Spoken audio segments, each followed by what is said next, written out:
Hey, good people. It's the Hebrew Homestead Update. I'm going to do a tour of the post cold weather spring we had. I finished, I'm going to say less in this video. I finished a lot of my pruning, and I will share the trees that survived and demise and the new trees. We stand in front of a seedling. This is an apricot from seed. This is his second year. His first year in the ground. Second year as a potted tree. I think it's his second year. Pawpaw seedling here. Loquat. I've learned that they like the shade. It's getting some afternoon sun, but it don't get too much sun back here, and it likes it like that. I put them in direct sun, and they demise, they die. This whole homestead is an experimental place because I'm too old for school, and I'm too old for internships. So this is my self-made experimental place where I do a lot of testing and trials to see what goes. And I'll show you why, because some things people say this is good for this is good for that, but you're better off trying stuff on a small scale before you put big money into some things or big effort, because you can afford small scale losses, but big scale losses, it's better that you've tried something first before you put a lot into it. That's what this is. It's also like what it is, a homestead. It's a survival patch. If shit hit the fan, on this patch you'd be able to be somewhat self-sustainable. It's kind of the way this is set up. But it's also an experimental patch for a lot of different ideas. I can try them on a small scale before I bring them to the big one. This is with these, I forget what those are, daffodils. But there's a kiwi. There's a kiwi vine in there. That's a prolific kiwi. It's kind of a wild, smaller kiwi. And it needs cross-pollinate. So there's 3 of these here. They all in front of the chicken coops. My pear tree attempted grafting. Did not work. I did not cover my grafts. I'm believing that's why. The spring is sprung and they not springing. The rest of the tree is coming along, but these buds ain't pushing out. I think I should have covered it. I'll get another opportunity next season. I think I see the people cover with foil or a paper bag. So I'll try again next next spring. But that was my first attempt. It's not as hard. It's kind of intimidating until you go ahead and try it. You see these ants and farming aphids on this tree. I pruned it back pretty hard. See if I can get it to fruit. I added 4 additional pear trees to this pear patch in the back here. Chickens doesn't look like they got to get their eggs. It's time to feed them. 1, 2, 3, 4. Some pineapple pears, Bartlett, and a couple other ones. Here is a the kiwi that you buy in the store, the big kiwi. There's 2 of these. I'm gonna trellis them on this dead tree. There's some lavender. So I'm gonna put 2 beams across this this stump, and that's gonna be that trellis.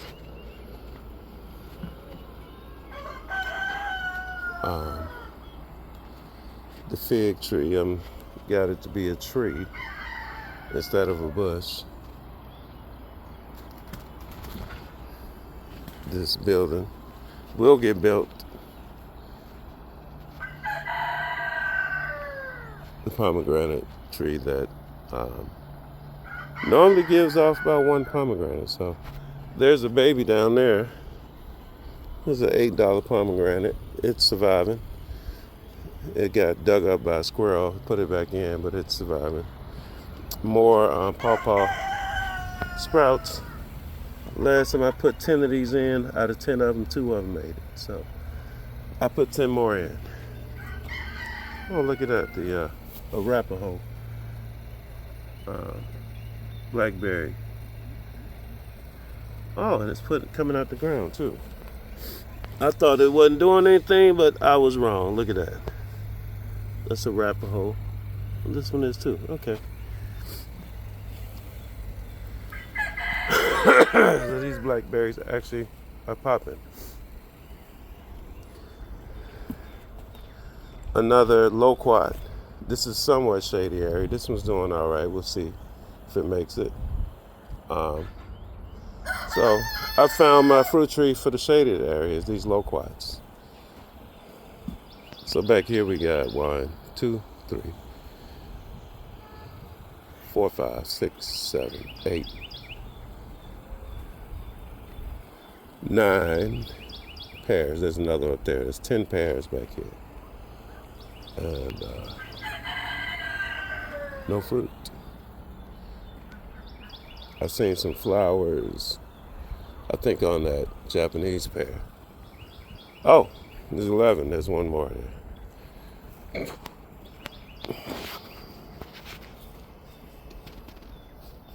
That's again pawpaw seedling. Here's what I'm talking about. Frost got this tree. It looks horrible, but it's not dead. It looks about half dead. And it's an evergreen tree. The other one, this is a olive tree, but the other one is absolutely dead. Here's my just 20 apple trees. I think I had 25. These are golden delicious. These are gonna go out to the other site. I gotta put water out there first. Here's my loquats. I had to pull them out of the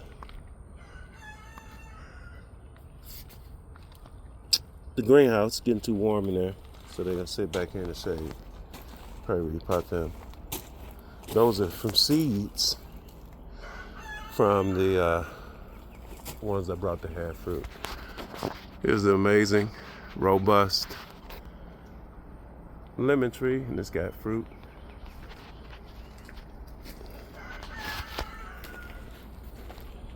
Here's a line of cherry trees.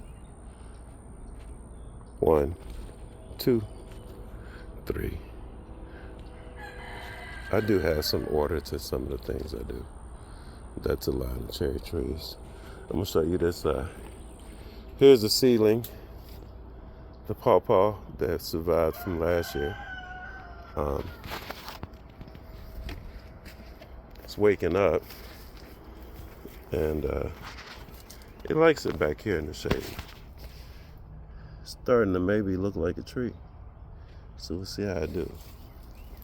Pawpaws are very delicate. They don't like transplanting. They got a long taproot. You see I put these in the pot.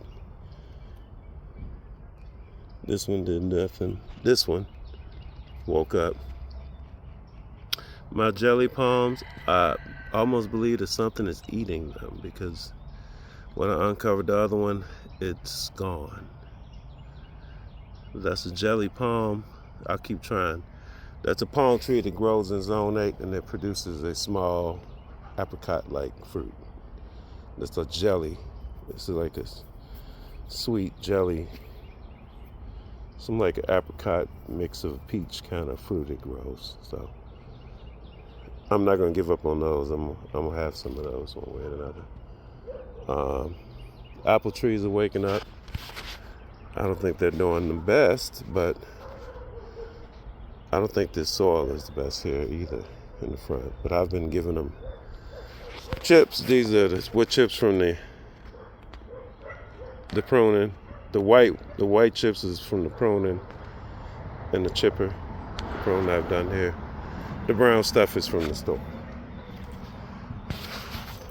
So here's an assortment of these are cuttings from the trees that are here. And some of these are store-bought trees. I think these are all brown turkey. These are all brown turkey. Those are mulberries. They probably come from this mulberry tree here. It's about 5 mulberry here. Here's one of the Golden Delicious from the bunch. And it's going to grow here. All these apples are apples that work in zone 8 because apples not required. They really like it up north. So it's only certain ones you can get that you actually get fruit. Pink Lady is one of them.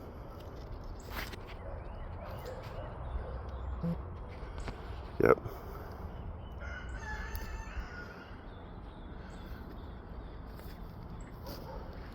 And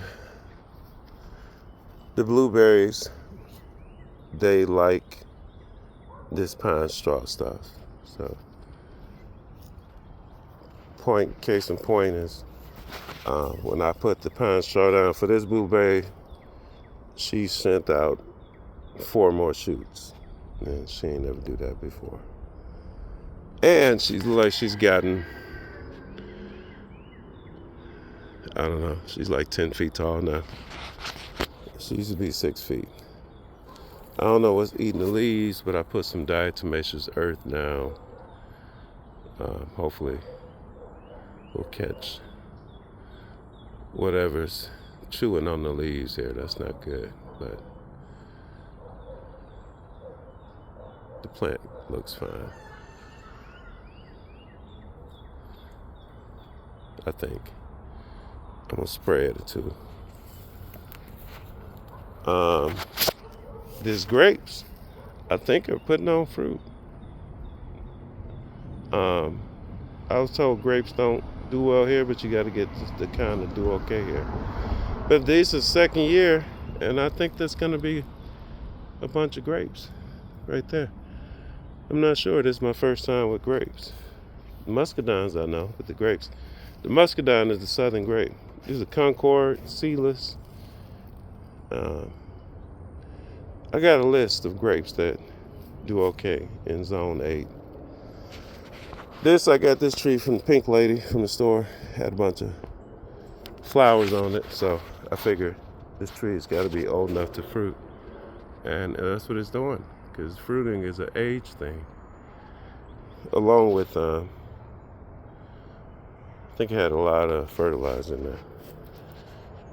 My mint, oregano, mint, oregano, lavender, and rosemary here. This is supposed to help keep the deer away. This is going to be part of the setup. I've been seeing these things about agroforestry. I wouldn't call this a food forest, but it's kind of coming to that. And I do have deer around here. And some of the strong herbs supposed to help keep them away. And these are medicinal. And you can use these for cooking. So when I set up my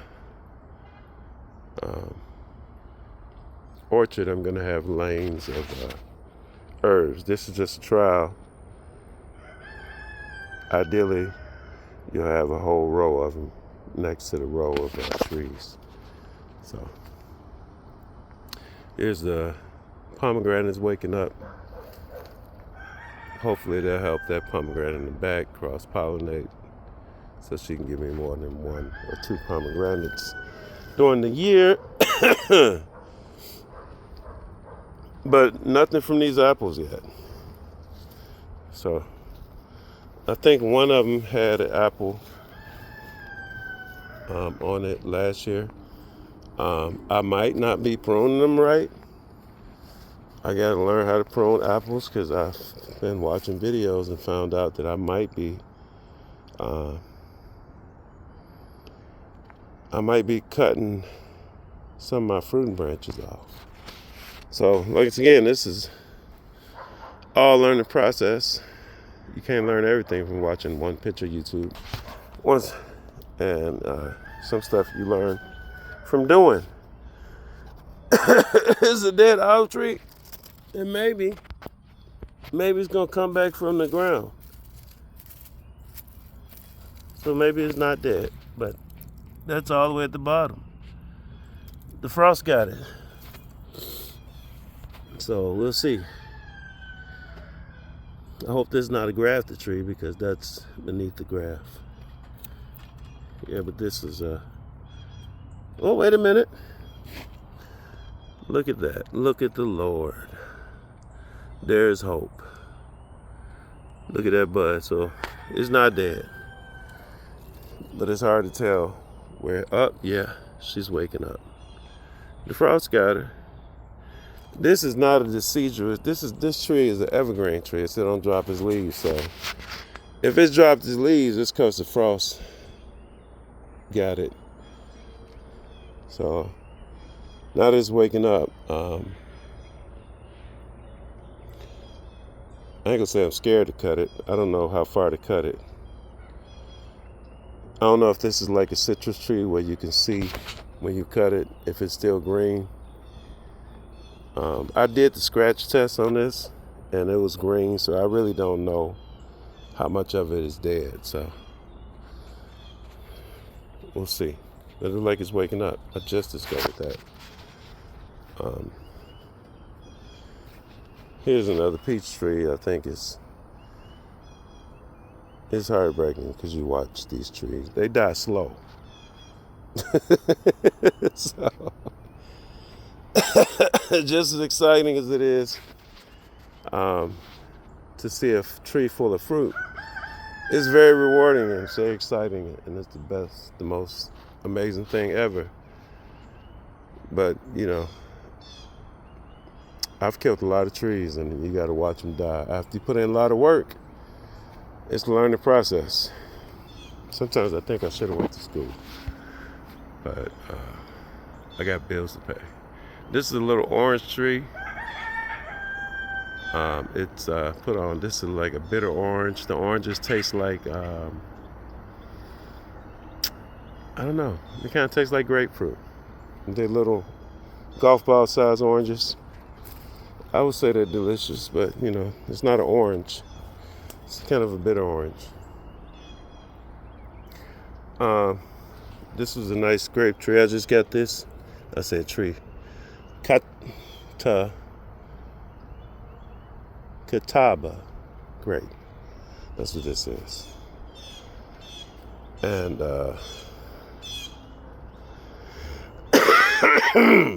I lose a lot of plants because I don't know what that is, because my marking's gone, but it's waking up. So this is Shinko pear,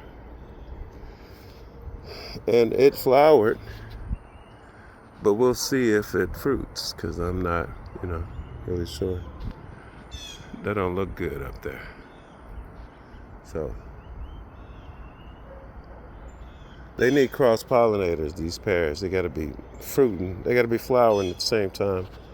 With trees alike, with pears and apples, you can't just have one. Some you can, but most of them need a cross-pollinator. So the catawba looks like it might put on a grape. This is a pretty big vine. I just brought this. I put this in the ground like a couple weeks ago. But this tree is doing nicely. There's a ladybug doing her job. Got a lot of employees that I don't pay around here. I pay the cats with food. There's a Niagara grape down there, and they're gonna come up on this pole. This is gonna be the trellis for them. She's waking up, Niagara and the Catawba.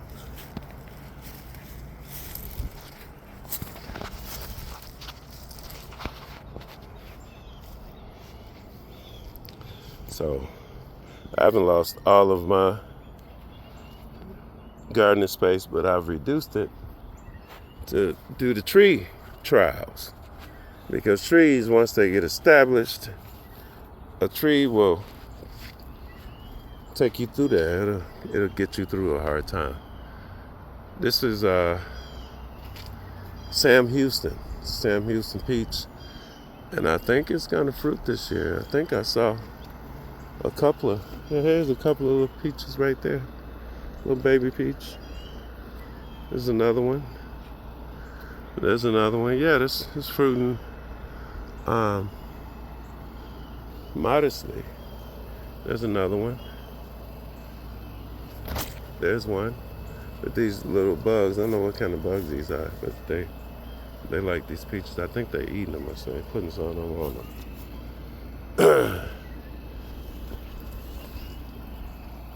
You gotta spray peaches. There's another one. Yeah, this got quite a few fruits on it. I spray them with neem oil, but probably not enough. And I winter treat them. I forget what kind of pear this is. I gotta stop losing trees. I mark them. I gotta come up with a permanent marker. Oh, I know what this is. This is a pineapple pear. So this is like a cooking pear, but it tastes pineapple-y.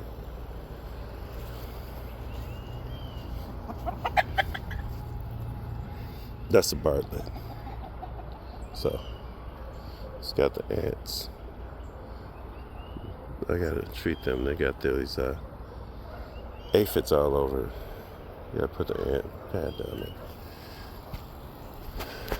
That is almost it. That is about it. I've lost count, but I believe I have a somewhat of a food forest. It's hard to keep count because you lose some trees. Another peach. This is Alberta. It's Alberta. I don't know if this one didn't come off. This one did not fruit this year. Almost, but no cigar. It looked like it put on one flower that I see. Might be one on there. This one don't get full sun because of this fig tree, but I cut it back. This one, on the other hand, is in full sun and it's got quite a few fruit. I believe I lost all 4 of my jujubes. It's heartbreaking. They were little guys. They grew quite hardy, but I really believe this thing is dead. It's hard to tell. I know these wake up late too, but that looks pretty dead to me.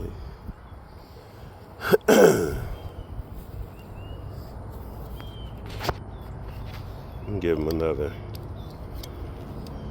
But if I had 100 jujubes, I'd be sad because this seems pretty dead to me. I think they was young and it was pretty cold this winter. And here's this is another Alberta. I'll tell you what I have learned. The sun makes the difference. Full sun makes all the difference in the world. How? The sun and the soil. You know, if the soil's shitty, you gotta amend it or grow some cover crops on it or feed it. I feed it mulch I got some compost back there, but I still got bugs in it, so I'm not gonna risk infecting the trees. I'm gonna let it, gotta turn it a few times. This is a Florida King, and it's got fruit. So I got fruit all over it.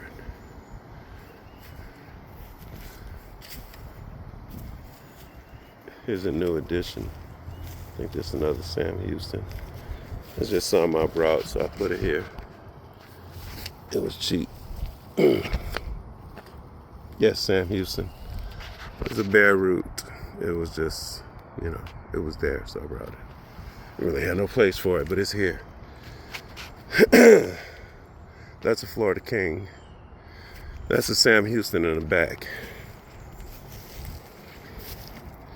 This is the blood orange, and it's making a recovery. I thought it was dead, but it's just dropped its leaves. It's really cold this winter, but them leaves are coming back. That means it's alive. So that's good news. This Meyer lemon over here, I believe, is gone. But this, here, that's about my Pendo. Palm is missing. This is a pink pomelo, and it lost a lot of stuff, but it's still alive. It's kind of making a recovery. That Meyer lemon over there, not so much. I'm not sure if it's gonna come back. We'll give it time because I don't see. It's green on there, but I don't see no new growth, so we'll see.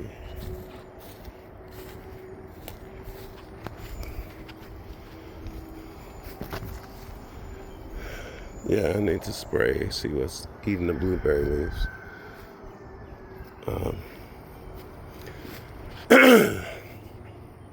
I really should be here more than I am. Stuff I could take better care of these plants. This is the Orari satsuma. This is supposed to be a cold hardy plant. It was covered. These citrus were all covered, but I made a mistake and I didn't give them water, so that wasn't good. But they survived. They dropped their leaves. They're not supposed to drop their leaves. Citrus is an evergreen tree, but if it's distressed, it will drop its leaves, its fruit, its flowers. It can survive, but you'll lose whatever it had. Have to start all over. So this one is starting. We'll see how it does.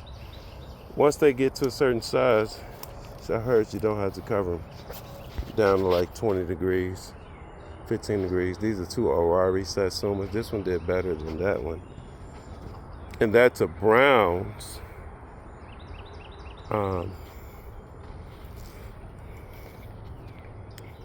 I heard the Browns are supposed to be more cold hardy. It's a Brown Select Satsuma. So we'll put this in here next to them. We'll see how it does.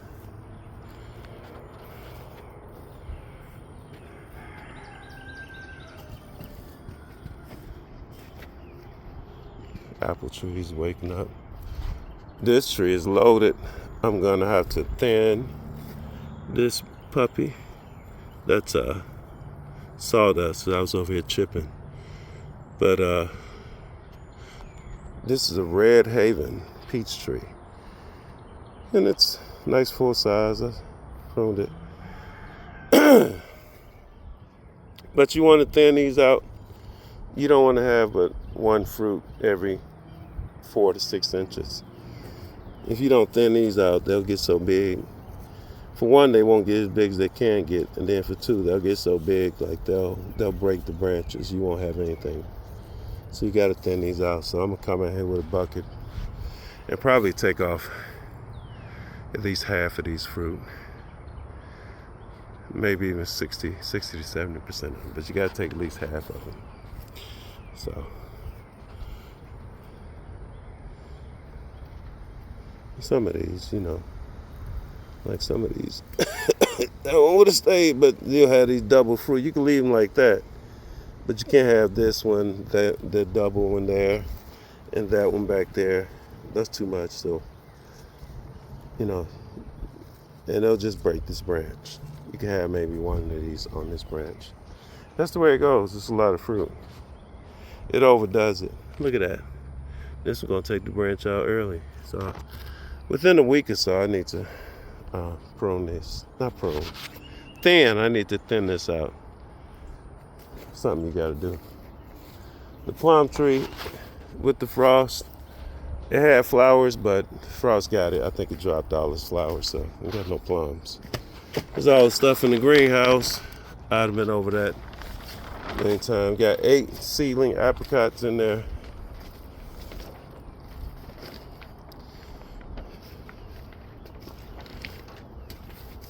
So once again, I lost all 4 of my jujubes, which is pretty exotic to me because I've never had a jujube. So I'll have to wait and find me another tree. Hopefully get a tree that does better. I think the frost got them. I don't think they're coming back. I'm going to leave them in the ground for another 30 days, but I'm going to look for another jujube. There's 2 of them over here and 2 of them over there. This nectarine tree got a lot of fruit on. There's 2 of these here for them to cross-pollinate. Then we got 2 more park, and I forget what kind that is. These are more park apricots. They're not fruit yet. This is their 2nd year. This will be their 3rd year, though. I don't think they flowered, so give them another year. And dead jujubes. This is a what is this? Sweet jam. This is sweet jam apricot. These made it through. These Murcott tangerines. Let's see, I got aphids. The ants are busy with the aphids. I think I sprayed these. I'll have to spray them again. They survived. There's another one down there. There's 3 of them here on the line. Oh, we got a cabbage that made it through the winter. There's a couple of them. Neglected cabbage. See if it got a head. Not quite.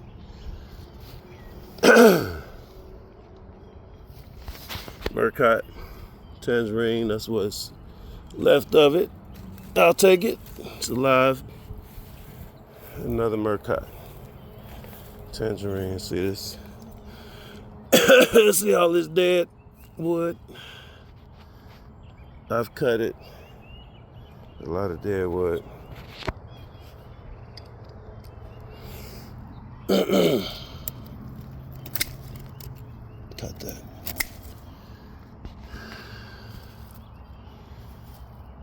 So we'll see how it does.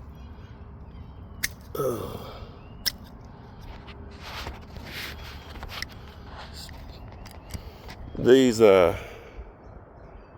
forget what these are, but I think these are dead. Let me go see. Let me show you what these are. But the Owari Satsumas are good to go down here. At least been covered, because some stuff even covering it. As cold as it got this year. It might just been a cold year, but if you get one cold year, you get another. It's better to get the stuff that makes it in your area. This honey bell, they say they're supposed to make it up here, but you got to cover these citrus the first few years. And I think my grave mistake was I didn't put no water on them. So I think I watered them maybe twice through the winter. That's no good. So, and then that heavy freeze, the covering they had, it's pretty close to the plastic. I think my covering is insufficient. Also, in their defense, because I want to try the honey bells again, the ones that survived had the barrels of water. And that radiate heat. It gets warm in the daytime and radiate heat at night. These did not. These were just next to this. They was about a foot away from the plastic, and they had no heat source and no water. So I don't think I did a good job of covering them. Oh, I gotta put a mosquito thing in these. Okay.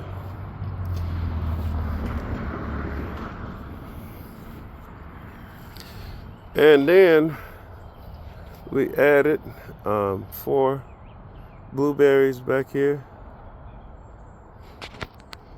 1, 2, 3, 4.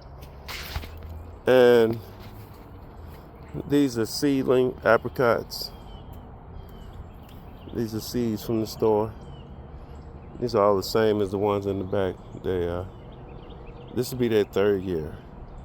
I think this is their 3rd year.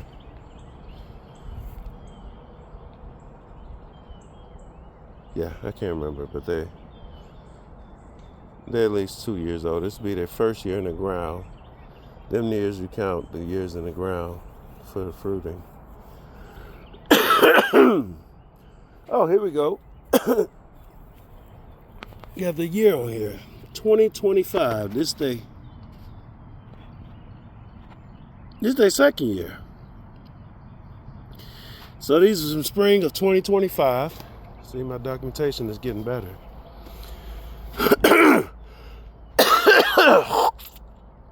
So this will be their 2nd year. These are 1-year-old trees. That's amazing. I think they're going to catch up with these guys pretty quick. So these are from 2025. Yeah, they're only 1 year old. Ain't that nice? They're already like they're 2 feet tall, 2.5. Some of them look like they're 3 feet tall. So they're doing pretty good. So this will be their 2nd year. This is 2026. That was spring of. They got sprouted in spring of 2025. Yeah. That is it. That is all. Got a couple more figs back here. Figs are finicky. They're great eating food, but I don't think it's a wonderful commercial option. If you're trying to grow them for money, you can. It's a niche. But the way you got to pick them, and your ability to pick, you got to pick them like you pick okra, but they're not systematic. They kind of ripen when they want to, and then you got to fight every living thing. Ants, birds. As soon as they get ripe, everything else eats them. So that's a struggle. They're not like peaches or plums or apples where, you can go pick them all at once. That's not the deal with figs. But the beautiful thing about figs, where it could be viable if you want to make some money, is the fig leaf is a great medicine. It's medicinal. Can't say no key words. They got some of these words that are what do you call it? They own the patent on them, so you can't use them words. But fig leaves help you with your sugar. How about that? That's what it's known for. Your sugar regulation. So fig leaf tea is a very nice option for if you're going to have fig trees. You're probably going to sell the leaves more than you do the fruit. The fruit you get to eat. You can share with your friends. But that's it. That's the update.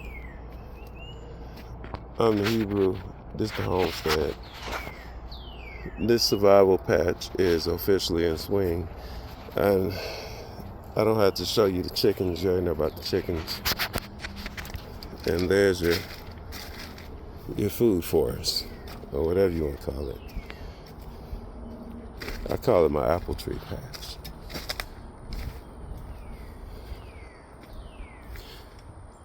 I'm out. Shalom.